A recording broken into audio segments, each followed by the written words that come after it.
explain them in one word. One word is control. I'll show you what I mean.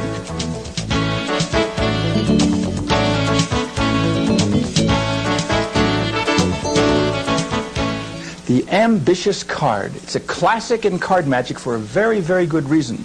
Well, for many good reasons. First of all, the effect is extremely easy to understand and easy to follow. It transcends the language barrier. Anybody from anywhere in the world could understand if you place a card in the middle of the deck and a moment later it's up on top. It must have happened by magic. That's a good thing. Another thing about the ambitious card is that it's extremely versatile. You can do it for one person. You can do it for an audience of 100 people. You can do it up close. You can do it completely surrounded. You can do it table to table in a restaurant or in a bar situation or strolling magic at a cocktail party. You can make the routine as long or as short as you wish. In fact, I usually do it like a jazz musician playing jazz. I know how it's going to start. I always know how I'm going to finish the routine. But in the middle, I sort of improvise a little bit. Well, maybe improvise is not really fair. I know the pieces individually, just when I use the individual components, that part I sort of make up as I go along. That's part of the fun of the trick. Once you understand how it's done, you could sort of weave in and out of different methods as you proceed with the routine. In fact, the routine that I demonstrate sometimes is different from the routine I explain, so I wanted to explain this first. What I'm going to do in the explanation a little bit later after the actual demonstration is I'll take it step by step all the way through till the very end. Different ways you can finish the routine, and I'll explain them all. So are you ready for a live performance? All right, let's go. Wow. Whoa.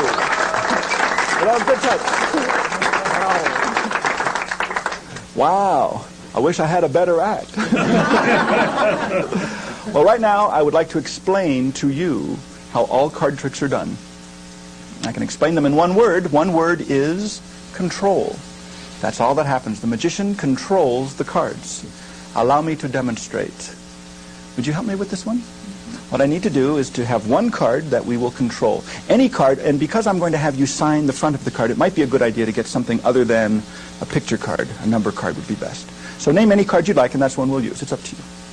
Two of Hearts. Ah, one of my personal favorites. There's the Two of Hearts, and would you please, in big, bold letters, sign your name, your first name on the front side of the card. That'll be perfect. Excellent, nice and big. Now, the reason I have the card spread face upwards is so that you can see that that is the only Two of Hearts in the entire deck. Sometimes I demonstrate this mystery, and people say, oh, well, obviously, you have duplicate cards, but that's the only one. Even if I did have a duplicate Two of Hearts, of course, that's the only one with your name on the front. Okay? Now what happens is the magician says, put the card back into the deck, and that's where he cheats. I'll show you what I mean. It goes in, I'll shuffle them up. Man, you haven't blinked once. That's good. So it really is hopelessly lost. The card is not on the bottom or next to the bottom. I mean, it could have been, but it would have been just coincidence. Or the top. It's not near the top. If I want your card, I just snap the fingers, and it will rise to the top all by itself. That's the mystery. Now, in slow motion, it looks like this. The Two of Hearts goes into the center of the deck, about halfway down.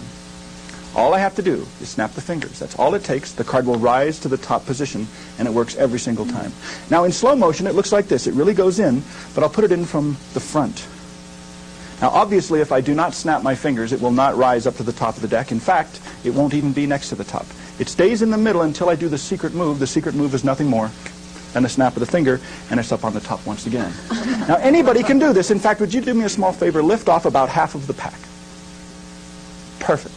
Cover it up yourself. Put all those cards on top. Take the entire deck out of my hands. Just snap your fingers. Perfect. You're a natural. Turn over the top card. If it worked, bow to your thunderous applause. Ladies and gentlemen, you have a winner. Watch the card very closely. Not yet. It goes into the middle, but to be even more fair, I will place it in the middle of all of these cards, then all of these into the middle of all of these cards. Now it's hopelessly lost until, of course, I snap the fingers. Then it jumps back up to the top once again, cleverly disguising itself on the way. No, perhaps the deck didn't hear me. Here, let me start again. There's the 10. If I snap it like this and give it a little squeeze, it turns into the Two of Hearts. Are there any questions up to this point? See, I'm just making it up as I go along. Can't even feel it move. Yeah, that's right. And she knows, because you tried, didn't you? You felt it? I didn't. You didn't? Look, I'll tell you what I'll do this time. I will push the card forward about halfway. I won't use the whole deck. I'll just cover it with a few cards. Just a few like that. I'll push it in, give a little snap. It jumps to the top.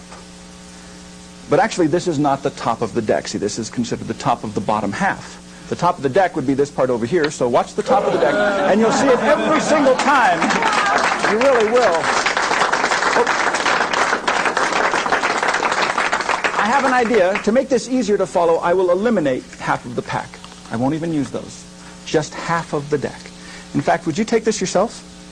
All I'm going to do is riffle down the corner. Anytime you'd like, just say stop. I will stop, and I'll let you put the card in yourself. Okay. Yeah. Are you ready? Yeah. Face down. Anytime. Stop. Perfect. Face down like that. Watch. No moves, no tricks, no manipulations. It is not on the bottom. It is not on the top. It stays in the middle until I snap the fingers. Then it jumps up to the top once again. Now I'm going to push it in with one finger because I really want you to see it. It goes in the middle. That's about halfway down. With one finger, I'll push it in. Watch. So you do a little snap. It jumps up to the top once again. Now let me do this again. It goes in the middle. I'll turn this face up. That way you can see it's not on the top yet. Not until I do the secret move. See, here's the secret move, a little tap and a snap, and it's back on top. Now when you do this, you can do it in slow motion. Just place it on the table, cover it with all of these cards, snap.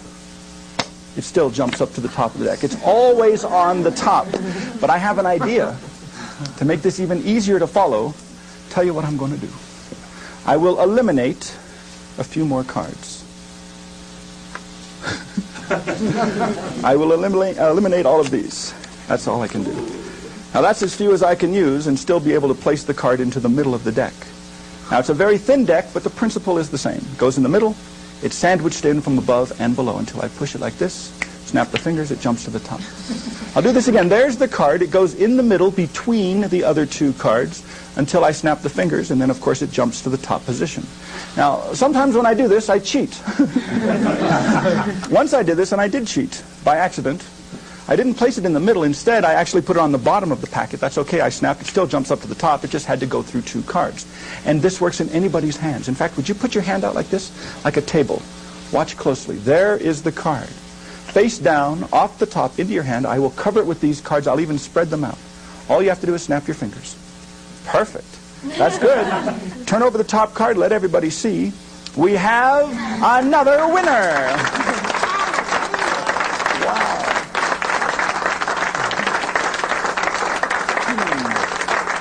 You know, there may be some suspicious folks out there.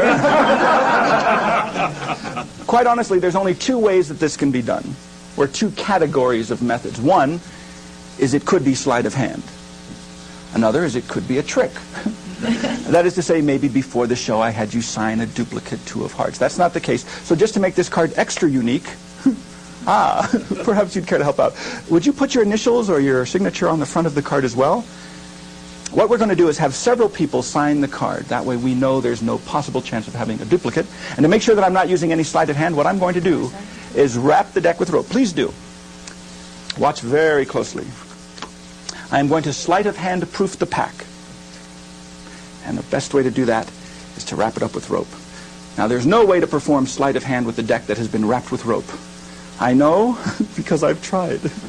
It just cannot be done. Many have tried and several were seriously injured in the attempt. Look at that. That puppy's all tied up. Now that's sleight of hand proofed. Is there a card out there? Oh no, please, please. Enjoy, relax. And just for fun, would you sign the card as well? And sign it on the back, just in case. That's good. Any kind of identifying mark will be fine. And let's have that back.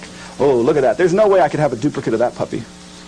So the deck has been sleight of hand proofed with the rope, and the card has been signed by what? 20, 30 people. And to make it even more unique, let's tear off a corner. How about like that? I think that should be pretty convincing. That is the only one. The deck has been sleight of hand proofed. The card that's been signed by 20 or 30 people goes into the center of the deck, and that really is the middle, isn't it? That really is. I haven't cheated yet, but it's coming up. Watch. I'd like to see this one myself. That is the middle of the deck. It does go in. Is that still in the middle? Still the signed card? Yeah. Watch. Inside. All the way. Not yet? Hasn't gone through yet. Watch. Two of Hearts. all the way in. Look. All I have to do is snap the fingers. Yes, I felt it. You'll have to take my word for it, but I did. I felt it. One card rises to the top. Can you take a little peek under there? That is definitely the top card. It is signed on the front. It is signed on the back. And just for those who are extra suspicious, it has the missing corner. Ladies and gentlemen, that's the mystery of the ambitious card.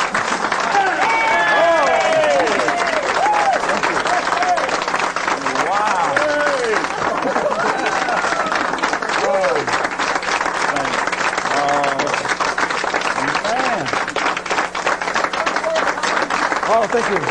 Thank you. Thank you. Well, that was the live performance. I hope you enjoyed it, and I hope you see that it can be a very, very strong routine. There's so much to say about the ambitious card trick, I hardly know where to begin. Well, let's begin as close to the beginning as possible. It's always a good idea to get as many steps ahead in the ambitious card effect. So usually I like to get the chosen card or the ambitious card second or third from the top, right from the very beginning. So let's say you do this. You have the card selected, you have the card signed, and then you have it replaced into the pack.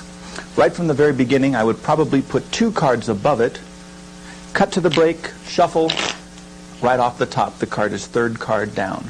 So now you could say this. The card's not on the bottom. It's not next to the bottom. In fact, I did not manipulate it up to the top or even next to the top. It's somewhere in the middle. Now, when showing the top 2 cards, I can then get a break underneath the 3rd card. So when I add these 2 top cards to the top of the pack, I now, of course, have a break under the top 3. You say, all I have to do is snap my fingers. That's the secret move, and your card rises to the top of the pack. That, of course, is just a triple lift. Now, because you have a 3-card break, it's very simple to just reach into the break, turn the triple face upwards. Whenever I do a triple lift or a double lift, I like the idea of out-jogging the card forward. That way, when you square it onto the pack with the index finger like this, you can press downward. That will lift up this inner corner. So as you square it onto the pack, you automatically have a finger break underneath. So that's the first effect as far as the audience is concerned. The chosen card was signed, lost in the deck. The deck was thoroughly shuffled. You simply snap your fingers, and it rises to the top. So that's the effect, and because it was a triple lift, you're prepared now to do it at least 2 more times. Okay, let's move on. There's the card. You turn it face downwards. You say, look, I'll take the card very, very fairly, place it into the middle of the deck. Now here, I'm doing sort of a tilting action, but actually lift up first, actually put the card in, because that's an indifferent card, remember. And now, you can't do this when you do the tilt a little bit later, so you might as well do it now to sort of set the scene. I would casually spread the cards and say, yeah, that's about halfway down. Close them up, square it into the pack, cascade the cards, snap the fingers. Another good thing about the snap, that's when the magic happens. And also, that's the misdirection for the thumb count down here. So while people are looking up here, watching the snap, watching their face, your left thumb is thumb counting in preparation for the Larry Jennings snap double lift. Here's what you do. The left thumb riffles down 2 cards. By the way, here's a hot tip. Try not to get into the habit of taking the index finger and putting it underneath the deck. Anytime a magician puts his finger under the deck, immediately I know he's about to thumb count cards. So try to remember to keep your index finger in the front. Left thumb riffles down 2 cards. You then roll the thumb. These 2 cards will buckle. The index finger goes into that buckle. Move the thumb out of the way. Don't forget to let the inner corner remain underneath the base of the thumb. The left thumb comes to the top. In fact, it goes right above the index finger. And what you do is this. You press downward with the thumb. At the same time, you move these 3 fingers out of the way. That will give you a lovely, crisp snapping sound. That's why this is called the snap double. Thumb count 2, roll, index finger goes in, thumb to the top, snap. That's the Larry Jennings snap double. Okay, grab the double, turn it face up. Once again, square it up, pressing downwards, get your little finger break beneath it. Once again, the card has risen from the center to the top. Because that's a double lift now, you're ready to do the same thing again. But just for a little bit of variety, instead of putting it in from the back the way you did the first time, turn the double face down, cleanly deal off the top card, which remember is now an indifferent card because of the double lift, put it in from the front. Now you can casually spread and say, yep, face down about halfway into the pack. Very cleanly, you square it into the deck. Now the actual ambitious card is on the top of the deck. But if you'd like to get one extra step ahead, you can use this old principle. You thumb count, doing another double lift, and you say, by the way, if I do not snap my fingers, it will not be on the top. In fact, it won't even be second from the top. You take the double, flip over the next card. So now you can show that it's not on the top or next to the top. If you take the single card here, place it underneath the double card, then flip all of the cards face down, that automatically builds up the double lift sequence. So now you can do another double lift and show that the card's back on top once again. And you're ready for a repeat. So that's 2 or 3 times already, and you're ready to go another time. So you say, there it is, up to the top a few times. Watch very, very closely this time. I'll place it face down like this. I'll put it in from the back. Once again, like the tilt, which will be coming in a little bit later, you put it in from the back. You could spread them again if you wish. And watch very closely. As it goes in, with the thumb, the middle finger contacts the top card and pushes that forward. Snap the fingers, it jumps to the top. Now the movement on the top change is actually quite simple. It's really nothing more than the left hand pushing a card over, the right hand, the ambitious card in this case, goes on top, and you switch the positions of the 2 cards. That's all there is to the top change. Now the misdirection you need to cover the top change is simply this. Remember, at this point, the ambitious card begins at second from the top. You do the double lift. You say, there's the card, back on top. Watch closely. It goes into the middle of the pack. As soon as you push it in, you push this card forward, flip it face up. That's when the audience responds. That's when you go like this. You rest and you say, lift off half the deck. So the top change is done. Now somebody from the audience actually lifts off about half of the pack. Immediately you take the card, which they've just seen a moment ago as the signed selection, goes here. You say, you put the deck on top. You take the entire pack out of my hands. You snap your fingers. You turn over the top card, and it will be on the top once again. This is a very strong sequence. You give the effect that everything happened in the spectator's hands. So then you take the deck back, and then I do sort of a fake move. It's like a fake top change. You don't do anything. You just sort of stroke the card a little bit. So if anybody was going to be suspicious at anything, they would certainly be suspicious now, because at this point they're watching very, very closely. So you do this fake move. You say, watch that card. It goes into the middle. If anybody's going to call you on anything, they'll say, wait, let me double check. See, that's your justification now for doing this move.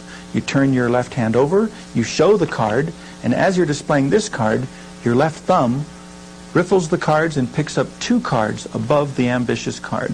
Now, if you get 1 or 3, it'll still work, but usually I go for 2.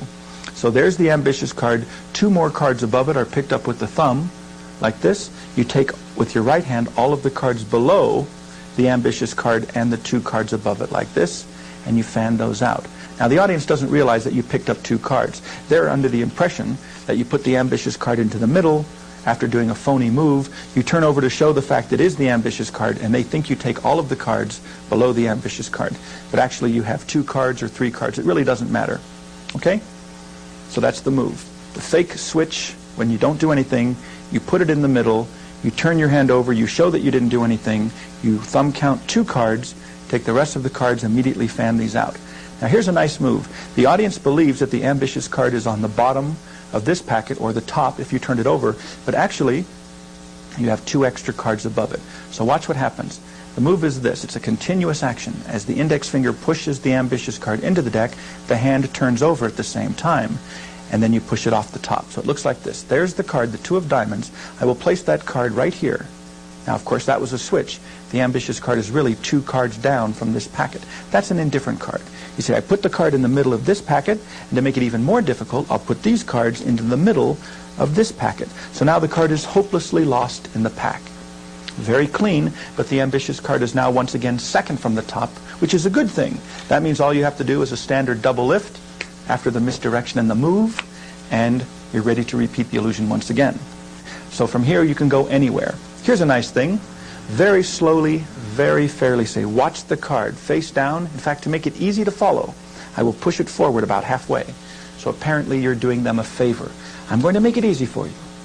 I'm going to push the card forwards. Now, you don't cover it with the entire deck. What you do is you pull the cards from beneath the outjogged card, and you leave about 10 or 12 cards in your left hand. Pull out all the rest of the cards. Now remember, this is an indifferent card that's outjogged. Because of the double lift, the ambitious card is actually on the top of this packet here. You don't take all of these cards and put them on top. You just riffle off 10 or 15 cards from the bottom of the packet, and you say, we'll just use a few cards. Would you hold on to these? You hand this packet to a spectator in the audience. Now you say, watch very fairly. The card goes in. I riffle. I snap the fingers, and it jumps to the top once again.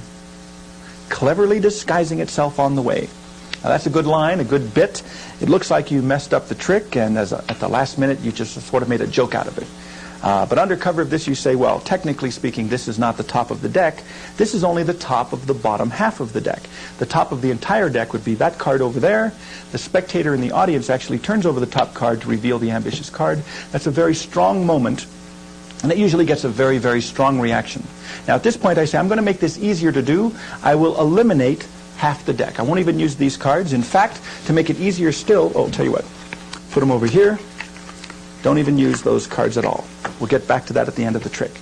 Now at this point you've just set up for the big finish. Now the big finish uses a gimmick, and I wish I could tell you that these were easy to make or easy to obtain, but they are not. It takes a lot of work. I'm actually in the process of trying to get these manufactured, but at the moment they are available only exclusively through me, and what it is it's 2 blocks of cards. In fact, I have one that I've broken up just for this purpose.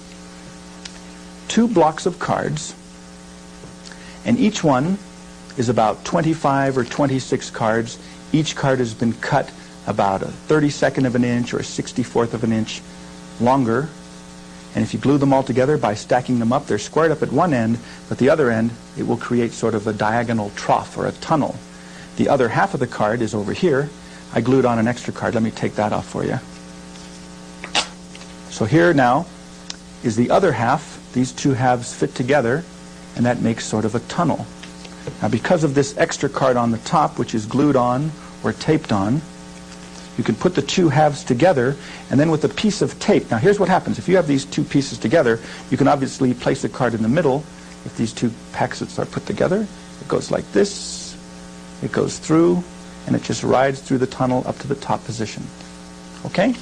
Now what you do is once these 2 pieces are put together, you wrap a piece of tape around the outside to hold them together, and then I tape an extra card on the top, and I tape an extra card on the bottom. See, this is where the tape goes. You put the tape around there, then you cover the tape with this full piece, and you cover this tape with about 2/3 of a card like that. So now you still have that tunnel. One more little tip is I usually do a corner short here. I cut the corner short, put a little dot here, so as I'm riffling through, I riffle to the short corner, and I can look, see that little dot. I know that's the proper place to place the card, and as it goes in, it goes through the tunnel and all the way up to the top like this. But we'll get to that part a little bit later. The point here is you just ring in this gimmick, and this is how that's done. You have the gimmicked ambitious card gaff in one pocket. At this point you have half a deck in your pocket. It should be approximately the same thickness as the gimmick. So now you say, to make this easier to follow, I will eliminate half of the pack. Remember, all the misdirection is there. That's a big surprise. Casually put this half of the deck into your pocket, leave it behind, pull out the gimmick. At the same time, this hand goes into this pocket for the box. You come out with the card box. You just put the gimmick inside of the card box, close it up, leave it on the table. It's all ready for the big finish. Okay, on with the routine. The spectator has the card on the top of the packet in their hands. You take it back, actually hand the card to somebody on your left.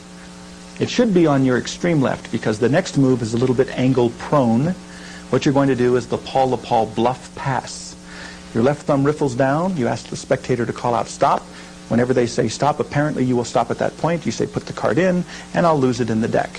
What really happens, the spectator says stop. You come up from above, you cover the front end, and you lift off only one card like that. Okay? So from the front it looks like this.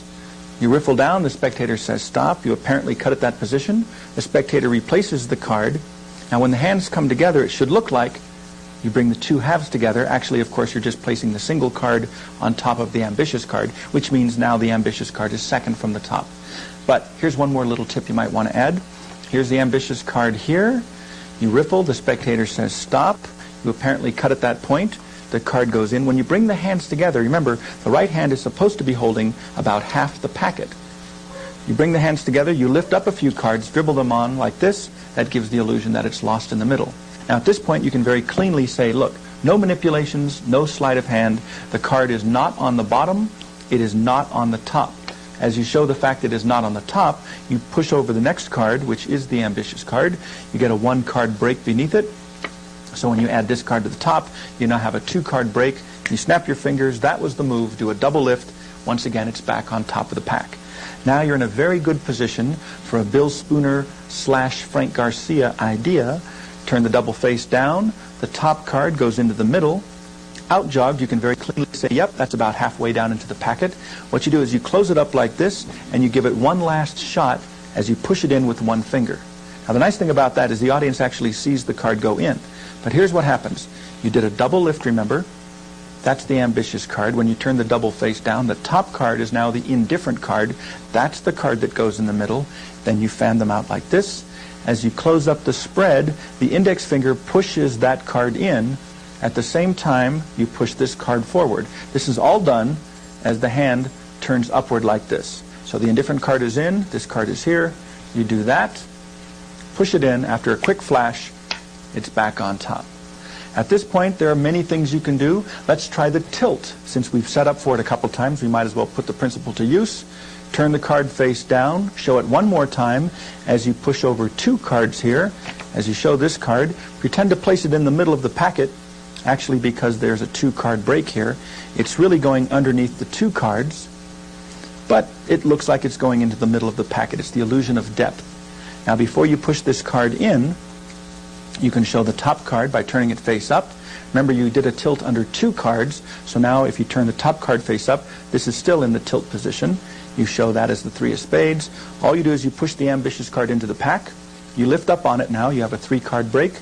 All you do is you turn the entire packet over on top of the three cards, tap the table, turn it over again, and once again, the ambitious card is here. Now, because of the two-card tilt, you now have an indifferent card underneath it. So let me do this all at regular speed. You're in this position. You have a two-card break. You take the card, apparently putting it in the middle. Remember, it goes into the break. You turn this card face up. You say it's not on the top, but watch. All I have to do is tap, and there it is. Okay? Now you're coming into the home stretch. There's the ambitious card. There's a face-up indifferent card beneath it. Do a double lift. Turn the top two cards face downwards. Very, very cleanly, you say, watch. It's off the top. It goes onto the table. I will cover it with these cards. All I do is snap my fingers. It jumps to the top once again. Once again, a very strong effect. At this point, you say, let me make it even easier to follow. I will eliminate a few more cards. Now, what I like to do is to go through the pack, find two nice contrasting cards from this one. Now, that's a a red deuce, so I'm looking for black cards. Black court cards would be nice, but I didn't happen to spot a couple of those in this packet. So let me take the 8 and the 10 of clubs. That's good contrast. I say I'll make it easier to follow. I will eliminate a few more cards. Usually at this point the audience assumes you're going to eliminate 2 more cards, but actually those 2 cards stay. You eliminate everything else. So that's a good little surprise. You take this half, put it into the card box along with the gimmick, and here's a tip, put these cards underneath the gimmick. So now the gimmick is on the top. You have almost a full deck in the box. It's only missing about 3 cards or so. All right? So that's still ready for the big finish. You've got only 3 cards, and now we're ready for the 3-card sequence. 2 cards, contrasting the ambitious card. Hold them face down. You say that's as thin as I can use and still be able to place the card in the middle of the deck. It's a very thin deck, but the principle's the same. It goes in the middle, very, very cleanly. Push it in, snap your fingers, and do a 2-card double lift. Very simple with 3 cards. Your little finger just pulls the bottom card away. You turn the 2 cards face up, and it's back on top. Okay? Make sure they stay well squared so the audience doesn't realize there's a face-up card beneath it. So that's the effect. It went into the middle, it's back on top. Pull down with your little finger again, turn the double face down, very cleanly take the top card, which is now the indifferent card, turn these over, give a quick flash, fan them out, place the card back in the middle, very cleanly square them up, snap your fingers again, show it's back on the top once again. That was just a double lift at the beginning, so now it's cleanly on the top. Now you say, sometimes I cheat, it doesn't really go in the middle, actually I can sneak it onto the bottom. Now you don't actually put the ambitious card on the bottom, you pull down, you put a double on the bottom. Now because you're putting 2 cards on the bottom, that means the ambitious card is now actually in the middle. So the audience thinks it's on the bottom, you snap your fingers, pull down the bottom card, turn over the top 2, that gives the illusion that it went from the bottom to the top. And now you're ready for the big finish to the 3-card sequence. Actually have a spectator from the audience put their hand out, palm upwards. Trust me, this is a very strong sequence. You say, your hand is out, palm upwards. The spectator's hand is out. Say, watch the 2. Don't blink. I turn it face down. It definitely comes off the top into your hand. Of course, they don't realize that was a double lift and the ambitious card is already here. They think it's right there. You say, I will cover it with these cards, make sure they're well squared, turn them face down, then spread them out. I will even leave them spread. All I have to do is snap the fingers. Your card will go from the bottom through the middle up to the top position. You don't even have to square up the cards. Let the spectator turn over the top card, and they will find the ambitious card on the top once again. That's the end of the 3-card sequence. Now you're ready for the big finish with the rope around the deck. So all the attention is here. All you do is reach into your pocket, take out a piece of rope. Usually I like to explain there's only 2 basic ways this trick could be done. One is it could be a trick, meaning I could have a duplicate card with a duplicate signature. You can have some fun with this. Hand out the card to several people in the audience. You can have as many people sign the card as possible. On the front, even on the back, as long as there's a small portion of the back that is unsigned. So if you have it signed on the back, maybe only 1 or 2 people. While that's being done, you casually take these 2 cards, add them onto the bottom of the cards in the card box, take everything out, and get rid of the box. Now the gimmick is on the very top. Okay? The gimmick is on the top, but you sort of necktie the deck a little bit. Nobody will suspect. They're all looking at this card. They're watching it being signed by several people. Casually wrap the rope around the deck, and all you're doing is you're just concealing that trough from the edge with the rope. Tie it with as many knots as you'd like, and you're ready now for the big finish. And you're all set to go. Here's another little tip. If you want, you can do a little scratch or a little pencil dot on the proper corner where the card is to be inserted. If you insert it at the wrong end, you're in for trouble. So make sure you insert the card from the proper direction. And also, what I do is I riffle down with my thumb. There's a short card, so I will stop right at the proper position. I look in there. I can see a little dot, and I'm the only one that can see it. So that tells me 100% I'm putting the card in at the right place. Now, from the audience's point of view, they've seen all this ambitious card stuff. You've wrapped the deck with a piece of rope. The card's been signed by several people. Very slowly it goes in. You can push it in halfway or more. A little bit more than halfway, and all of a sudden it's going to start coming out from the back side. So you don't want to expose that to the audience. What I do is I push it in, I show it from all directions. Then when I think it's about ready to be exposed from the other end, I just tip it up like this, push it in. I see it coming through. I know everything's fine.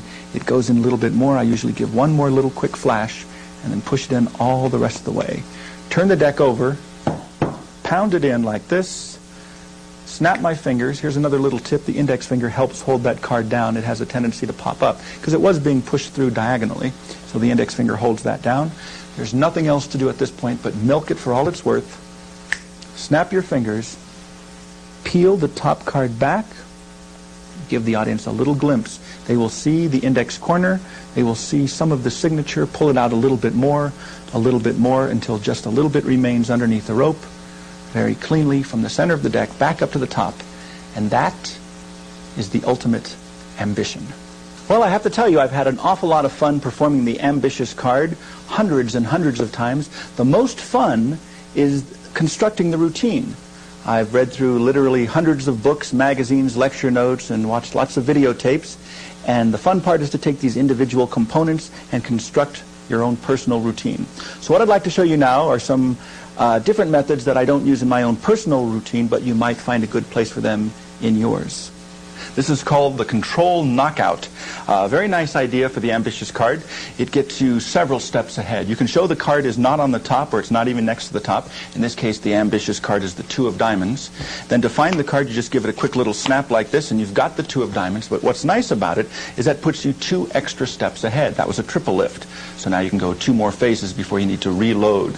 To start this trick, you need to have the ambitious card 4th from the top. An easy way to do that is just control it to the top and do maybe a standard riffle shuffle, shuffling 3 more cards above it, like this. Or if you want to use an overhand shuffle, you can do that. The idea is, though, it is 4th from the top. Now what you do here is you show the top card of the deck. As you do that, you spread the other cards, so now you have a break underneath 3 cards. As you turn this face up, add that to the top. Now you have a break underneath 4 cards. You pick up all 4 cards, concealing the thickness, of course. Turn over the next card, apparently the second card. That's not the ambitious card. But when you put the single card beneath the block of cards, turn everything face downwards, now you have this situation. So all you have to do is do a slip cut to get rid of the top card. That brings apparently the ambitious card up to the top of the deck. And because there are 2 face-up cards underneath it, you can get ready for a triple, turn all 3 cards face down, and then go on with 2 or 3 more phases of a standard ambitious card routine. Any questions? Good. This is the center double lift. Sounds heavy, doesn't it? It's a nice way to start off the ambitious card routine. You just riffle, and the spectator says stop any place they'd like. No force. Wherever they say stop, you reach into that position or that point. You turn the card face up, in this case the Queen of Hearts. You place it into the center of the deck, and as if by magic, it's back on top. Like I say, it is a good way to start an ambitious card routine. It's literally a double lift from the middle of the deck. You riffle, stop anytime they call out stop. When you reach in with your right thumb, what you do is your left thumb riffles off, say, in this case, 2 cards. You pinch those 2 cards between the right thumb and first finger. You pull them out straight. That way your hand covers any thickness. You turn the 2 cards face up, holding a little finger break with the left little finger, and that's the ambitious card. When you turn the double face downwards, of course, you're all set to begin the routine, and you're off to a good start. One more touch on that, you could, of course, just as easily do a triple or even a quadruple lift. It's exactly the same. Spectator says stop. You reach in. This time I will riffle off 3 cards. It looks exactly the same. All 3 cards are face up. Turn them face down. Put them in the middle. Now if you do a double lift, of course, it looks like it's back on top. Turn the double face down. Put that in the middle. And you're off and running with your ambitious card. That's the center double lift. This is the Hofzinser spread pass. Another very nice way to start an ambitious card routine because you can get several steps ahead from the very, very beginning. You could have somebody name a card from the deck, any card at all. Let's say they name the Queen of Spades. All you do is you go through the pack and you show that there is a Queen of Spades in the deck, but more importantly, there's only one Queen of Spades. You might as well eliminate the thought in the spectator's mind that there could be duplicate cards from the very beginning. Just in the act of going through the deck once, you're all ready to begin the ambitious card, which in this case will start with a triple lift. And now it's on the top, apparently. You put it back in the middle. With a double lift now, you can show it second, once again back on the top. Now you turn the double face down, put it in the middle, and you're off and running once again. This is the Hofzinser spread control. What happens is, we'll use the Queen of Spades again. Any card is named. You go through the deck quite slowly because you're literally looking for the card they named, and you're showing at the same time that there's only one. Now here's the move. The cards in the right hand are spread sort of haphazardly. The lowermost of those cards is spread off to the left a little bit more. The chosen card, the Queen of Spades, is pushed over with the left thumb, and it's covered, or it's actually pushed underneath the card in the right hand. From underneath, what happens is the right fingers pull the chosen card inward, and at the same time from above, the left thumb holds the card that was above it. And as you continue to spread, making sure there are no duplicate Queens of Spades, the actual Queen of Spades is now underneath the spread, and it rides along until you get to the very end, and then you take the last 2 cards and place them below the Queen of Spades. So at this point, when you finish the Hofzinser spread control, the chosen card can be third from the top. That is when you turn the cards face down. If it's third from the top, you don't have to spread off 3, pull back to get a 3-card break. A nice touch here is to say, now remember, I just went through the deck. There's only one Queen of Spades. It's someplace in the middle. I want you to know that I did not manipulate it to the bottom or next to the bottom. I did not sneak it up to the top or even next to the top. In the act of doing that, you get a break underneath one card, which of course is the Queen of Spades. So when you put these 2 cards back on top, you're all ready for your triple lift, and you're ready to begin the ambitious card routine. That is the Hofzinser spread control. This one is called To Boldly Go. Yeah. So you're doing a standard ambitious card routine, and you say, here, take the card, and as I dribble through the cards, anytime you want, call out stop. Stop. Right there, that's a perfectly good place. And take the whole deck in your very own hands, just snap your fingers, turn over the top card, and it works every single time. Now to do this, here's the secret. Oh, I'm sorry, excuse me. I'm going to have to excuse you for just a minute. We're going to expose the secret method. But thank you very much for your help. The secret is this. You have the chosen card or the ambitious card second from the top. You do the standard double lift. But what's bold about this is after you show the card with a double lift, you turn it face down, you actually hand the top card, which is not the chosen card, an indifferent card to the spectator. So there they are holding an indifferent card they believe is the ambitious card, but immediately you take their attention away from that by saying, oh, as I cascade through, just call out the word stop. So they have something to do. When they say stop, you stop. They actually put their card in, which they believe is the signed ambitious card. You cover it up, you hand the deck to them. They snap their fingers, they turn over the top card, and they should be very surprised to find that it rises to the top in their very own hands. The push-in change. Here's what happens. You show the ambitious card, two of diamonds, place it into the center of the pack, and you can actually see it go in. What's nice here is you can say, well, let me make it a little bit more difficult. I'll put it further down into the deck, push it in, snap the fingers, it jumps up to the top of the deck. Now to start this, you actually have the ambitious card second from the top. So of course you do a double lift to show that it's apparently on the very top of the pack. You pick up the double, you hold them here, you put the two cards together in the middle. Now secretly underneath, the right fingers push the actual ambitious card into the deck. So now the indifferent card remains outjogged. From underneath, then, the index finger of the left hand pushes a small packet beneath the outjogged card. Those are the cards that you remove, put them on top of the deck, so now the ambitious card is back on the top.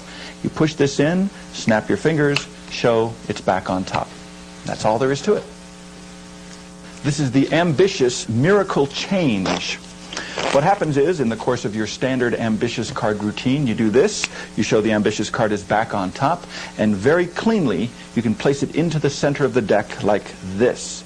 Then you say, watch closely as I push it in just a little bit more, in fact all the way in, a snap, it's back on top. This is the miracle change.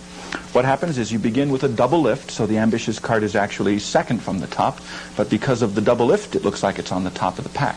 You pick up the double, and then you hold the double with the thumb and first two fingers of the right hand at the inner left-hand corner, a non-index corner. When you turn the double face down and place it into the deck, here's the exposed view. The middle finger of the right hand pivots the actual ambitious card into the Tenkai palm position of the right hand. So when you separate the hands, unbeknownst to the audience, you've got the card palmed here. Now to load it onto the top of the deck, here's the exposed view. As you push apparently the ambitious card into the pack, you secretly load the real ambitious card on top of the deck. You move your hand away, push it in a little bit more, then finally push it in all the way, and for a super Sacco surprise finish, you show it's back on top. The miracle change for the ambitious card. This is the tip-over change by Jack Merlin.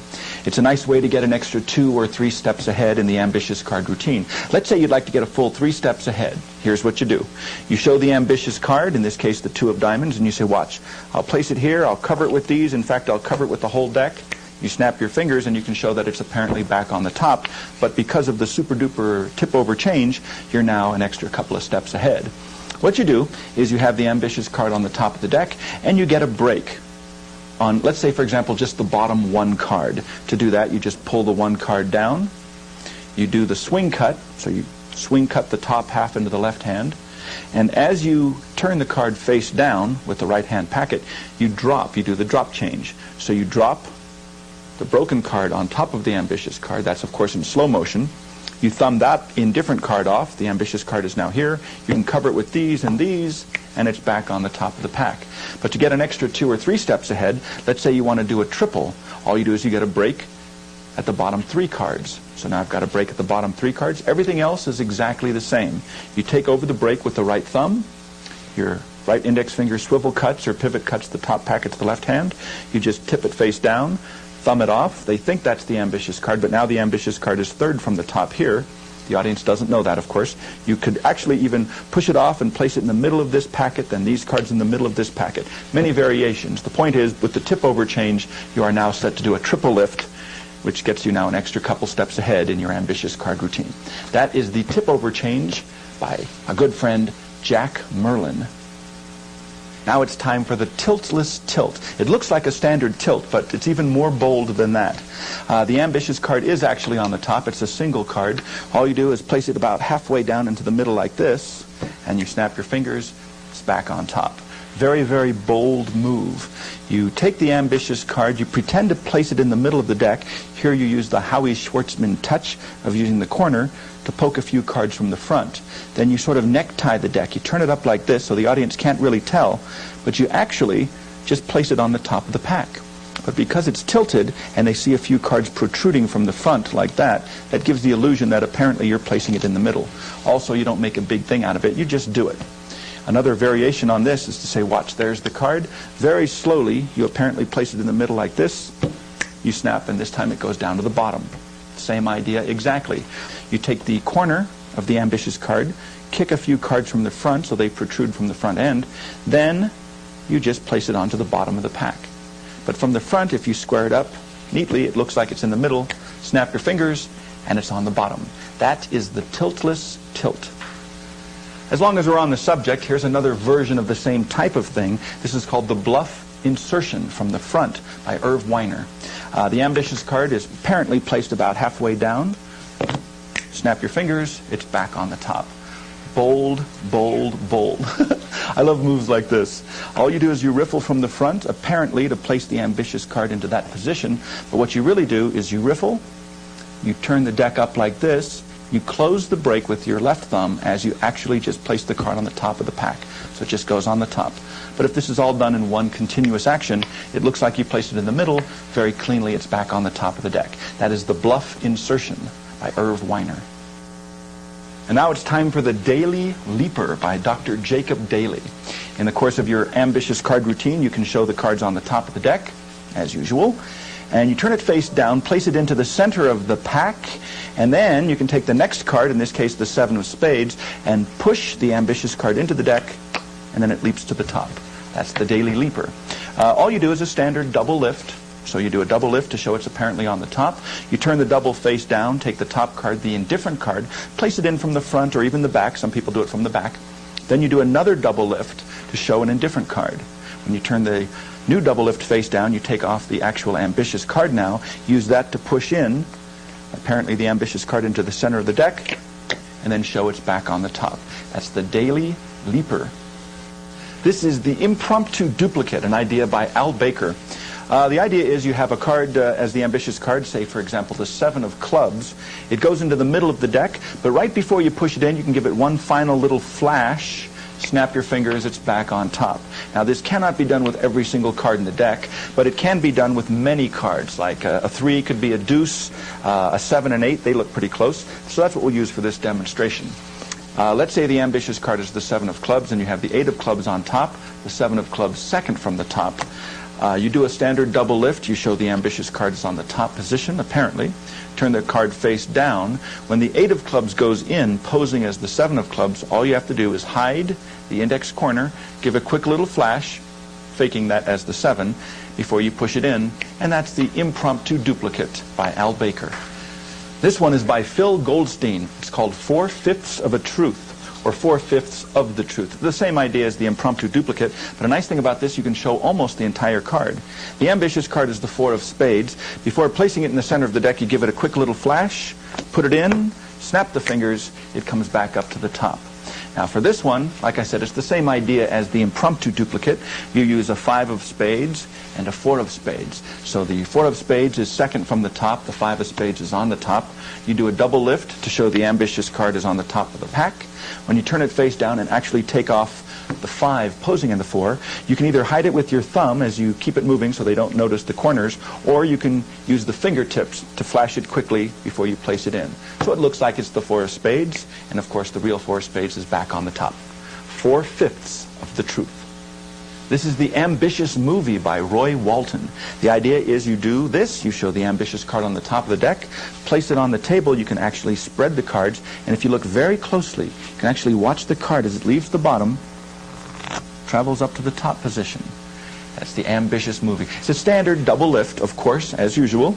So the ambitious card is actually second from the top. You do your double lift to show it's apparently on the top position. When you deal it onto the table, you can either deal it this way or actually deal it horizontally.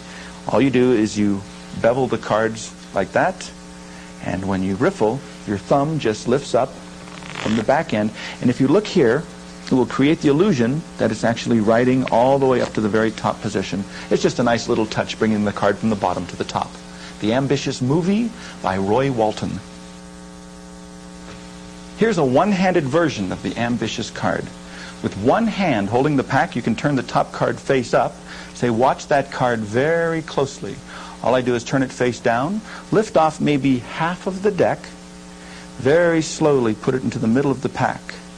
Very slowly into the deck, a little riffle, and as if by magic, it's back on the top. Now this is not easy to do. It starts off second from the top. You have to do a one-handed double lift. So you thumb count 2 cards, lift up the 2 cards so that they clear the base of the thumb, then the middle finger grabs that corner, the index finger pushes downwards, that will flip the 2 cards face up. So now they're flipped face up. All you do is put the first finger out the corner, again, their front end, flip the double face down, put them back on the top. Now actually it's even more difficult, I think, to get the top card into the middle of the deck. Sometimes this helps. Push over the card about halfway, then with your thumb lift up and step back the top half of the pack. You can balance the card on the fingertips and sort of insert it into the deck. Oh, actually that went in better. Now you do the easy part, and that is to just turn the top card face up and show it's back on the top of the pack. Let's try something a little bit different. It's the Mexican turnover top change second deal. The Ambitious card is on the top, then you can show it's apparently second from the top, third from the top, fourth from the top, as many times as you'd like. What this is, it's kind of like a Mexican turnover. It's sort of like a top change, and it's very similar to a second deal. So it's called the Mexican turnover top change second deal. The top card is shown like this, and it's the fingertips that go onto the face of the card. The thumb goes underneath. You push off the second card about halfway. The Ambitious card in this case is placed on the top of the card that's pushed off. They're squared up for just a moment. Then the right fingers pull the bottom of the 2 cards over. Use that to flip the top card face up. That's it. Do the same thing again. Fingertips on top, thumb underneath. Push over the next card. This goes on top and flips that overneath. Like this. You do this as many times as you'd like. A nice follow-up to this is the diminishing lift sequence.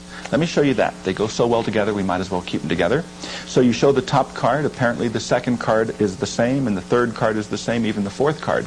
So at this point you have 4 cards on the table. The audience should believe that they are all the same card. In this case, the 2 of diamonds. That's the 2 of diamonds. Also the second card's the 2 of diamonds. The third card's the 2 of diamonds. In fact, yes, all 4 cards apparently are the 2 of diamonds. If you'd like, you can even follow that up with a quick flustration count. So that's the Mexican turnover top change second deal, the diminishing lift sequence, and a quick flustration count. Once you do the Mexican turnover top change second deal, remember 3 of the cards on the table are in different cards. That would be the first one, the second one, and the third one. The last card, you scoop up. Now it's on the bottom. As you do this little display, you can reposition the card so that it is third from the top. Actually, what you can do is take the last card, put it on the top, pick up all 4 cards, then do the display. That will put the Ambitious card third from the top. That's easier. Now the diminishing lift sequence is to pull down with your left little finger the bottom card. So now you're doing a triple lift. And once again, pull down the bottom card, do a triple again, turning it face down. Take that into the other hand, and now you do a pull down, just like before. Do a double lift. Now you put this card down on the table. Turn the double face down, do the same thing. Take this card. Now it's a single lift. Now put this card down on the table, and for the last card you do that Mexican turnover top change second deal move. One more final display is you can scoop it up now. The Ambitious card's on the bottom, and follow up with a very quick flustration count. So that's 3 very convincing little touches to show 4 cards as being the exact same card. Now it's time for the trick that fooled Houdini. All right, excellent. Here's the idea. Top card, the Ambitious card, the 2 of diamonds. You place it in about halfway down, and you show it's back on the top. But it really is back on the top. That's the part that might have fooled Houdini. Do it again. Goes about halfway into the pack. Snap the fingers. It's back on the top. Every time it's on the top, it's cleanly on the top of the deck. Now the way to do this is you do need to cheat. You use a very special friend. It's called the double-backed card. So you have a double-backed card on the top of the pack. The Ambitious card is on the top of the pack as well. When you show the Ambitious card, you just prepare for a tilt, which means you get a 1-card break. So the top card is in the tilt position. You take the ambitious card, apparently place it in the center of the deck. Actually, you just do this little kick move, and you place the ambitious card now second from the top. So from the front, it should look like it's going about halfway down into the pack. As you push it into the deck, at the very last instant, you can lift up on it with your thumb, and now you have a break underneath 2 cards. So if you do a double lift to show the ambitious card is on the top, because of the double backer, you can very cleanly deal off the top card, display it as you prepare for another tilt. So you're ready to repeat the illusion. So once again, you can show the ambitious card. It goes apparently into the middle of the deck, and it's back on the top. Of course, you can do this as many times as you'd like. Every time it goes in the middle, you can instantly show it's back on the top, and you can finish clean every time. That is the trick that fooled Houdini by Di Vernon. This is the gaffless Houdini Fooler. It accomplishes the same thing as the regular Houdini Fooler, but with no gaff. Watch closely. The ambitious card goes about halfway down into the pack. All you have to do is snap the fingers. It's back on the top. But what's nice is, like I said, there is no gimmick. You can do this over and over again. It goes about halfway into the deck. Snap your fingers. It's back on the top. Works every single time. A nice way to finish this up is to turn it face down like this, place it into the center of the deck this way, and if you do this properly, in theory, it should rise to the top of the deck. Once again, you can put it in the middle, but put it in facing upwards. You can do a double cut or a triple cut, bring it to the top, or even a pass if you know how to do that. Then to finish up cleanly, you can turn the double face down, place it on the table, cover it like this, and it's back on top. And that means the deck is clean. What you do is an impromptu double backer. You just take 2 regular cards, place them face to face, put them on the top of the deck. So it acts as a double backer, but of course they're 2 separate cards. So to begin with, you start with the ambitious card on top and the impromptu double backer next. You get a break underneath all 3 cards, and just like the regular Houdini Fooler, you do the tilt. So this time you're taking the ambitious card, placing it apparently in the middle of the deck, but it's going underneath the impromptu double backer. At the last minute, you just lift up on that card, so now you have a 3-card break. You turn the triple face upwards, out jogged, so you can push down on the outer end, square it up. Now you have a break under the triple again, and you can very cleanly take the top card. So now you once again have a break underneath the impromptu double backer. You can do this over and over again. Keep putting it into the tilt, keep doing a triple, it's back on top. Now when you're ready to clean up, that means get rid of this impromptu double backer, what you do is you have your break under 3 cards, you turn all 3 cards face down. Now you pick up a double card, which is the impromptu double backer, 2 cards face to face, and you place the double into the deck. You can actually put it in from the back, that's a little bit easier. As you push it in, you separate them a little bit, so as you push them both in, you get a break between them. That means now you have a break above the face-up card. You snap, and apparently the card's back on the top. This time, you place it into the middle, but you put it into the break, which means you're putting it right above the face-up indifferent card. You put it in, you do a double cut or a triple cut, bring it back up to the top. But now because there's a face-up card underneath it, you can turn the double face down, take the top card, the indifferent card, place it on the table, cover it with these, it's back on top, and everything can be examined. This one is called Nothing Changes. It's by Rick Anderson. The idea is you're doing the ambitious card routine. You can show the bottom card is the 8 of clubs in this case. The top card is the 10 of diamonds, and the ambitious card goes into the pack. Then you say, watch, all I have to do is snap the fingers, and the ambitious card rises to the top of the deck. But interestingly enough, the bottom card remains the same, and the top card remains the same, which is proof that the card penetrated all the way upwards to the top without disturbing the top and bottom cards. Very easy to do. You just show the bottom card, you show the top card, turn it face up, get a break underneath it, and you're holding that break in the tilt position, so it goes clear across the back inner end. Then you take the ambitious card and you place it into that break, but facing upwards, so it's face up into the middle. Then when you square it in, you just lift up on it. Now you have a break underneath 2 cards. Very cleanly turn the top card, which is really 2 cards face downwards, snap your fingers, you show the ambitious card is back on the top, and of course the 8 of clubs is still on the bottom, and the 10 of diamonds is still on the top. So that's called Nothing Changes by Rick Anderson. This one is called the Ambitious Twins, and they could both be signed cards, of course. What you do is you have 2 ambitious cards, in this case the ever-popular 2 of diamonds, and also the Queen of Spades. Now watch, the 2 ambitious cards are placed into 2 different parts of the deck, one, say, about there, one a little bit higher. All you have to do is push them in like this and like this, without any moves or manipulations, a little snap, and both cards rise to the top. The ambitious twins. And that was the easy way to do it. Let me show you the original, considerably more difficult. The original method is you would have the 2 ambitious cards, and you'd have to do 2 triple lifts. So the 2 ambitious cards would be 3rd and 4th from the top.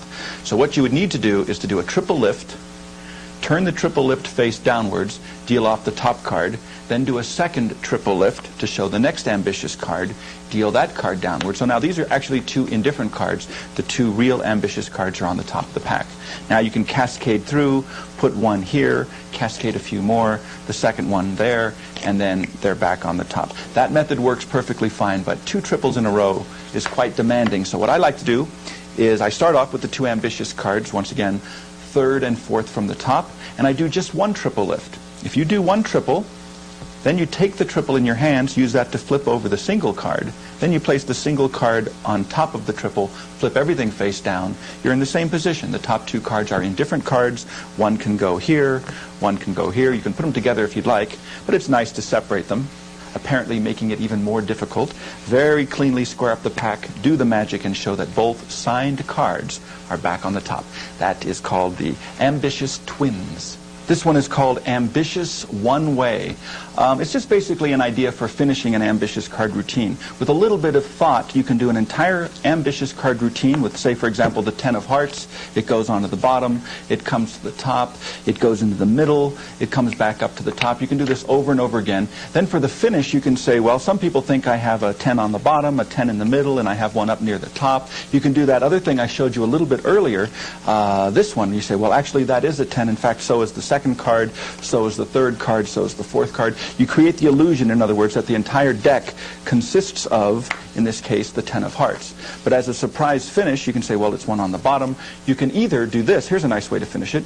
You can bring it back up to the top, shuffle another card above it, or 2. So now you can do a double lift and show that the ambitious card is here.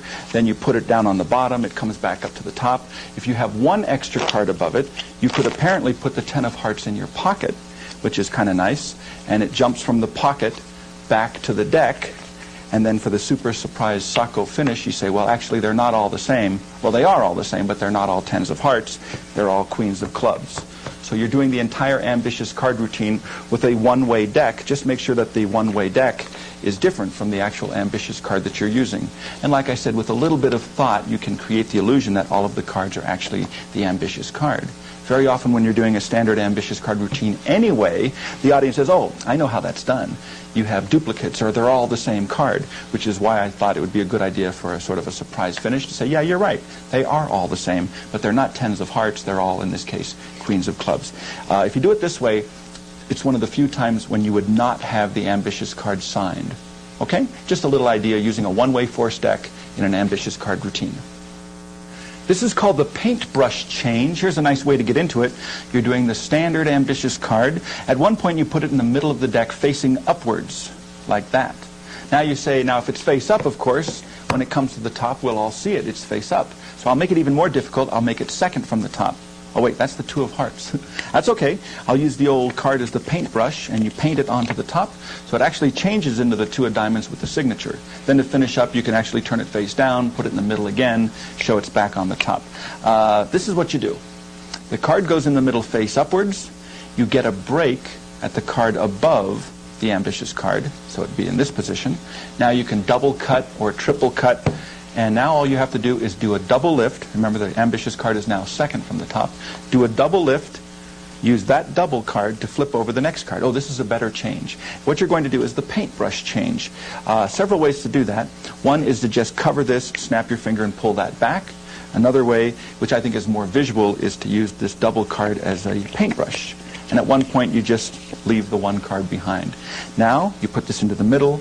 You have a face-up card underneath this, so when you turn the double face downwards, you're one more step ahead in your ambitious card routine. So that's using the paintbrush change. And now we're ready for the big finish. If you're doing an impromptu ambitious card routine, that is to say if you're not finishing up with the ultimate ambition gimmick, here's a good way to finish the ambitious card. You do a standard move like this. You bend it in half. Very, very cleanly you place this bent card into the center of the deck. No way you can miss that card. You can see the bend from about a mile away. Into the middle of the deck, bend and all. If you don't blink with a snap of the fingers, you'll actually see it rise from the middle back up to the top. This is the old pop-up card. It's a standard double lift. Once again, the ambitious card is second from the top. When you turn the ambitious card face up with a double lift, all you have to do is bend both cards. But it's a good idea to have your fingers cover both cards from the front, not to expose the double edge. Bend the cards in half, put a good crimp, turn both cards down very cleanly, thumb off the top card, which is the indifferent card of the two bent cards. The actual ambitious card is on the top here. The index finger is keeping it pushed down against the deck. All you have to do is cover like this, show the bent cards in the middle, then take over the break with your thumb. That holds the bent card down. When you snap your fingers, just release pressure, show that the bent card rises to the top, and that's a very strong way to finish an impromptu ambitious card routine. Hope you put it to good use.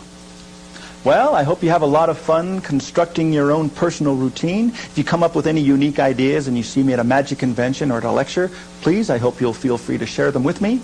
I thank you very much for your kind attention, and I really do hope you have as much fun with the ambitious card as I have. Bye-bye.